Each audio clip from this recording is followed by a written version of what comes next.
Good morning, good morning mga katropa. Araw po ngayon ng Linggo, October 25, 2020. Sa kalukuyan po, bumabaybay po tayo sa National Highway. Papunta po tayo ng Municipality of Tagpuan. Papasok na po tayo.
Mga katropa, dadaan muna tayo ng Tagulan River at makikita po natin yung ginagawang flood control or dike.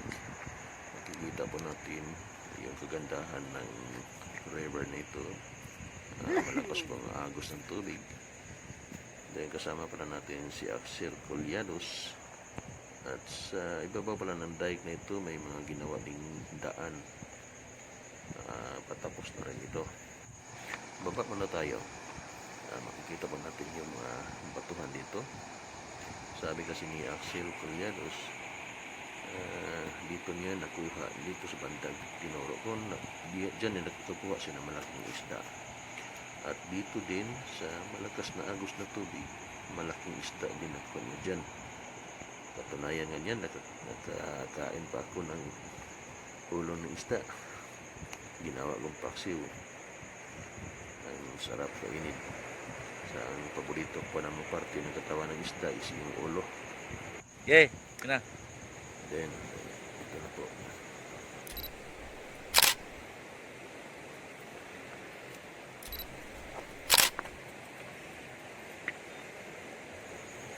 Pauwi na tayo. Parang uulan ah. Naka-video pa na. Naka-video pa na?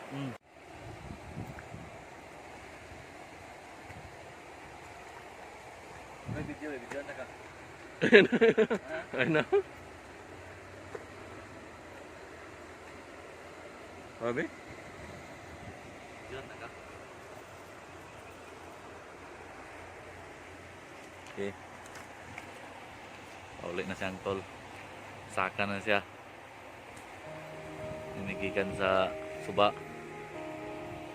Saka na siya.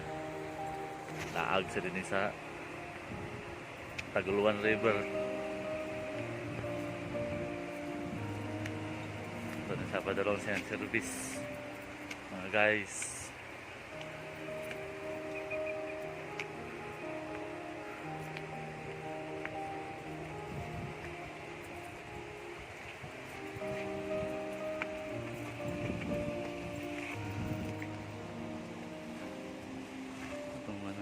Lagi kol.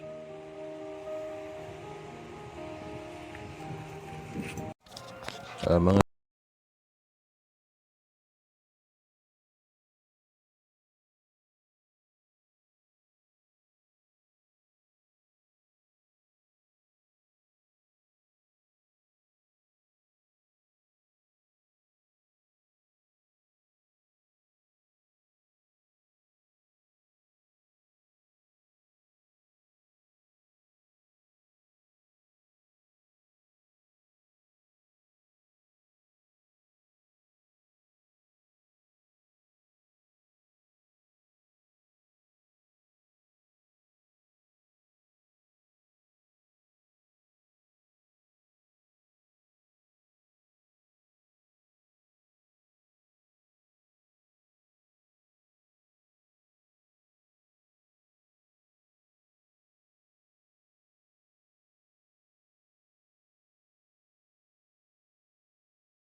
Tuan, ilagay ko lang to sa ref.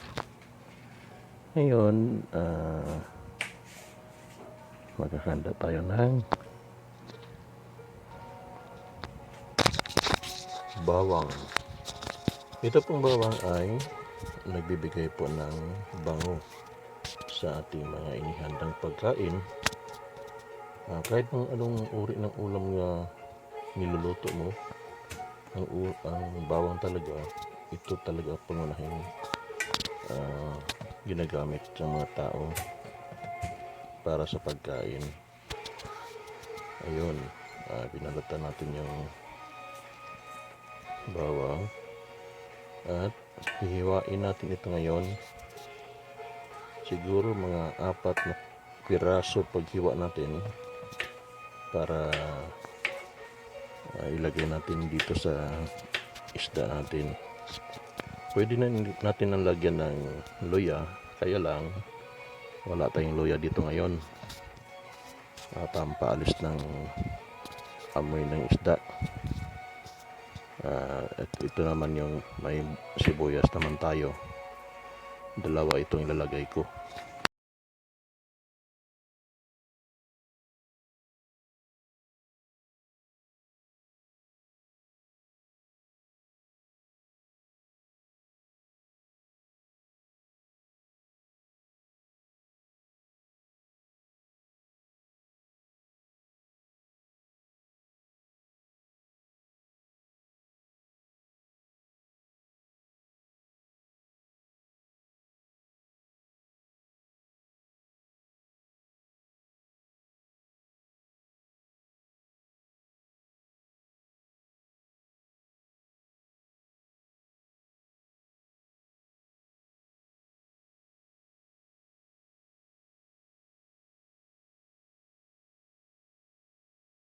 Ayan,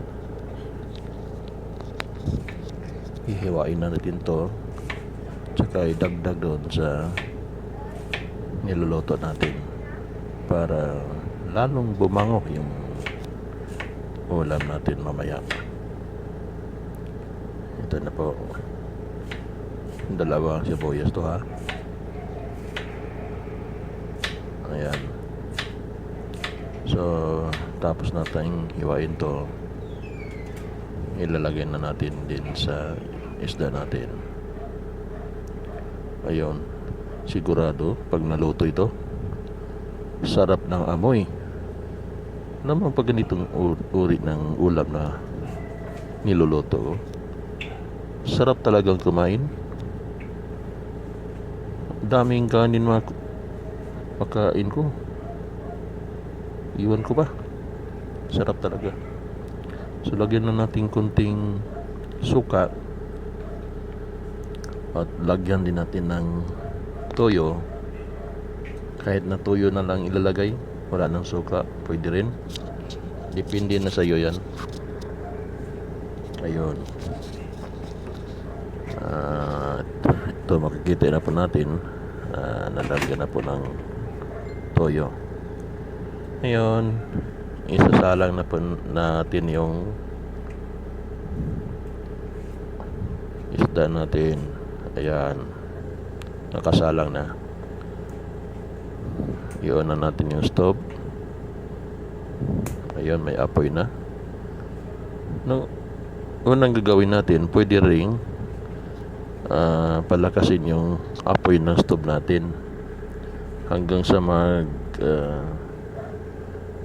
mag boil na yung nilagay natin.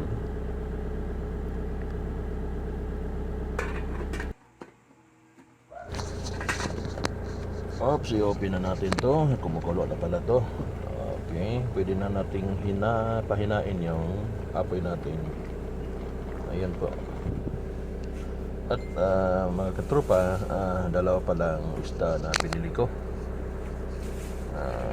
Yung isda na ito ay bangus. Alam mo, yung bangus masarap talaga ito prituhin. At sa pagbili ko nito, pinatanggal ko na rin yung mga kaliskis niya para hindi ka na mahirapan pagdating dito.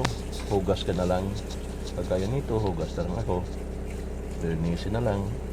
Dugo, o anong nasa gilid-gilid ng isda natin.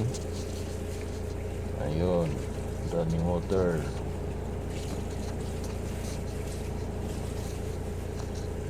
Dami nito.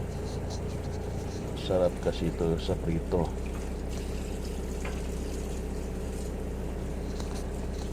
Ayun.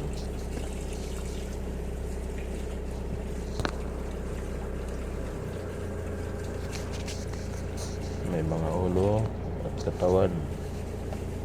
Kahit na ulo, sarap din. Tapos hugasan natin yung plastic para hindi mangangamoy.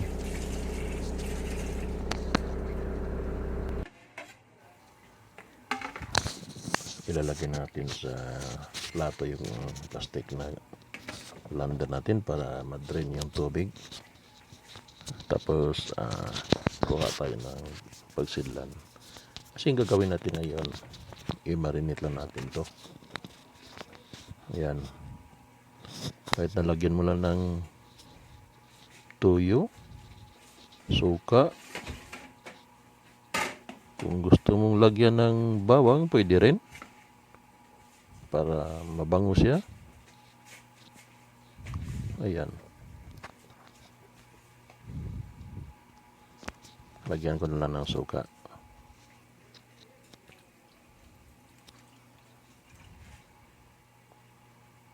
Tapos bukas, ito na ang uulamin namin. Prituhin, sarap nitong prito. Lalo na yung sa tiyan. Sarap talaga. Makakalimutan mong pangalan mo sa sarap. Ayan. May kulay na. Lagyan natin ng limon. May inihanda pala akong mga limon dito. Ayan. Ilalagay ko sa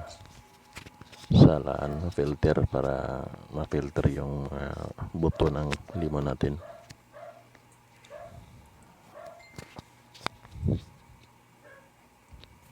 Ayun. Bango ng limon.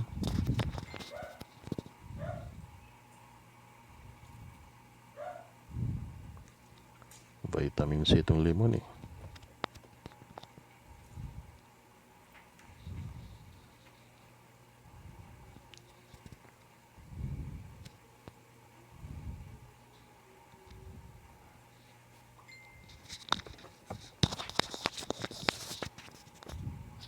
Ayun. Konti na lang. Pagkatapos natin to, ilalagay natin ito sa refrigerator para hindi masira yung isda to. Yan. May kunti pang juice ito.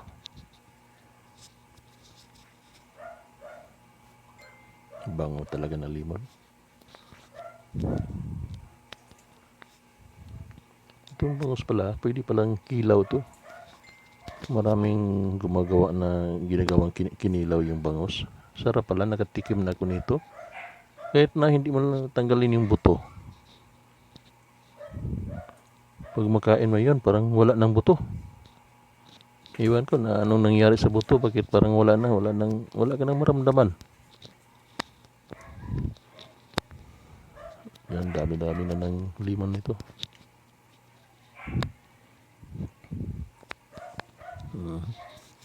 Tapon na natin to. Ayun.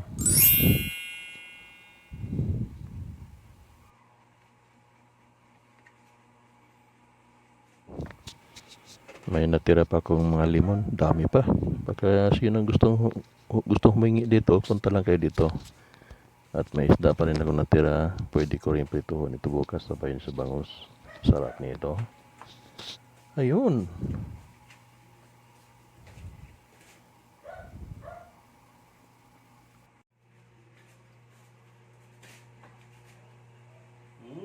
Sarap na sarap. Amoy na amoy.